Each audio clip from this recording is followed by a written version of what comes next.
Hi friends, నమస్తే. Welcome to Navarasalu Vizag YouTube channel. అందరూ బాగున్నారా? సర్వే జనా సుఖినో భవంతు, లోక సమస్త సన్మంగళాని భవంతు. మనం బ్యాక్ బోనే మనిషికి బలం కదా. ఆ బ్యాక్ బోన్ అంటే మన వెన్నెముక్క బలంగా ఉండాలంటే ఒక ఆసనం ఉందండి, సింపుల్గా చేసే ఆసనం. అదే వజ్రాసనం. నేను కూర్చున్నాను కదా, అదే వజ్రాసనం.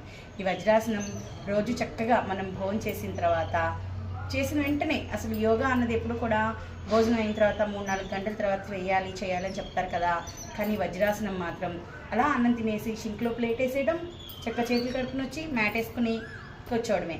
పొద్దున్నక 10 నిమిషాలు, మధ్యాహ్నం లంచ్ అయిన తర్వాత 10 నిమిషాలు, రాత్రి డిన్నర్ అయిన తర్వాత 10 నిమిషాలు వేయడం వల్ల గ్యాస్ట్రిక్ సమస్యలు, కడుపులో ఉబ్బరంగా ఉండడం, కడుపులో మంటలు, పుల్ల తేలుపులు రావడం, ఇలాంటివన్నీ సమస్యలు తగ్గుతూ ఉంటాయి. ఇంకోటి, మన వెన్నెముక ఎంత వయసున్నా, ఎంత ముసలివాళ్ళమైనా మనం ఇలా వంగిపోమన్నమాట. చక్కగా అటెన్షన్లో చక్కగా కూర్చుంటాము, నిల్చున్నా, నడిచినా మంచి చక్కగా బాగుంటుంది. కాబట్టి ప్రతిరోజు కూడా ఈ ఆసనం వేస్తారు కదా, వేయండి, ఆరోగ్యంగా ఉండండి. మరి నేను ఇలాంటి మంచి మంచి వీడియోలు, ఆరోగ్యానికి సంబంధించిన వీడియోలు, నేను యోగాకు సంబంధించిన వీడియోలు చేయాలి అంటే మరి నాకు సపోర్ట్ చేయండి. Please like, share, subscribe to my Navarasalu Vizag YouTube channel. నమస్తే, బాయ్.